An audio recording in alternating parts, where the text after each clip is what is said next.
Welcome to Lawyers Who Care, the video show podcast that highlights attorneys who go above and beyond for their clients. And on each episode, we will meet a new lawyer and they will share stories of when they went beyond legal counsel for the benefit of their client. My name is Andrew Samalin. I'm the principal of Samalin Wealth, a nationally recognized wealth management firm for lawyers, their firms, and their clients. And let's applaud lawyers who care and learn from them. Today, my guest is Jason Marcus. He is a partner at Bracker Marcus in Atlanta, Georgia. And Jason's practice is dedicated to representing whistleblowers under the False Claims Act. Welcome, Jason. Thank you, Andrew. Thank you for having me today. So, Jason, tell us what brought you to the law.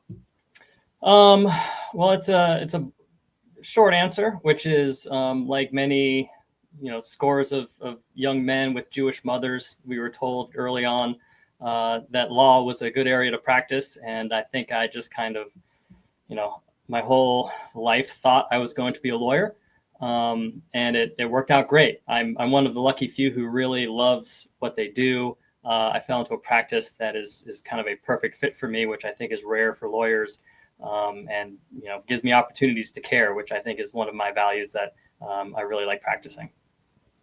So, assuming there's this predisposition towards the law, either, because of family pressures or, I just love it.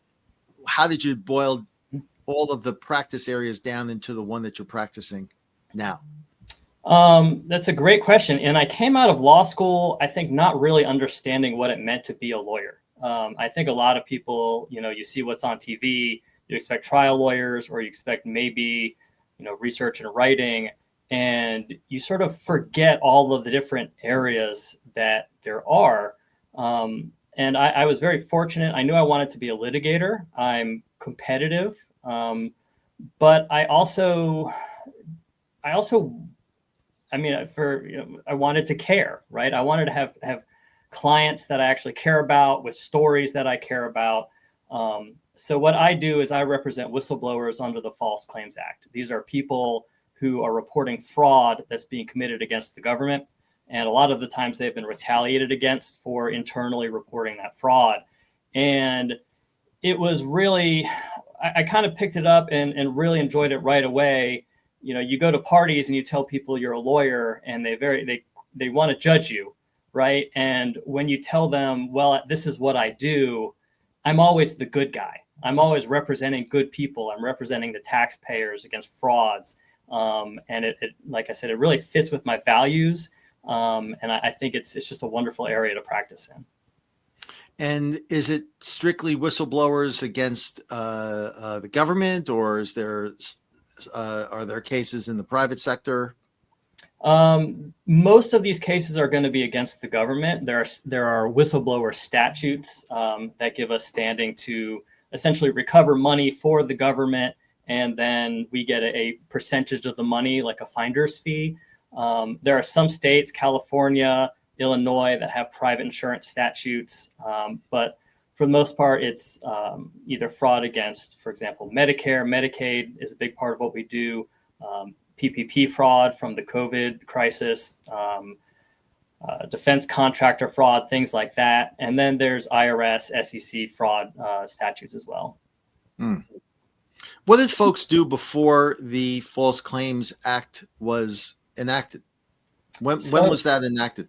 So it's actually referred to sometimes as Lincoln's Law. So it was enacted during the Civil War when the Northern Army was purchasing supplies. They would order horses and sick mules would show up, or companies would sell them the same food over and over again.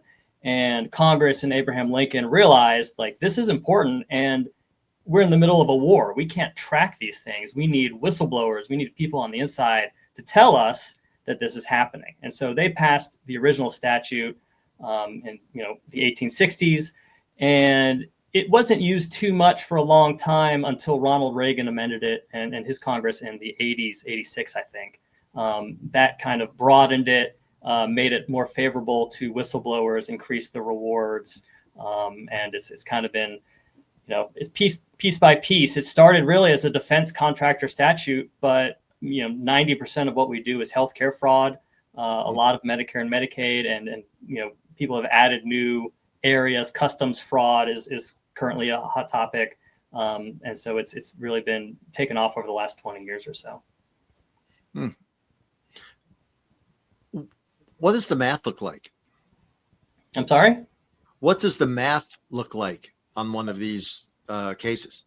So the damages is always tough sometimes to figure out, especially in healthcare cases, but they can be astronomical. So it depends on the type of case. If it's a small practice that is, billing for a procedure they don't do, you look at their Medicare data, you figure out, okay, they billed $1 million of this over the last 5 years.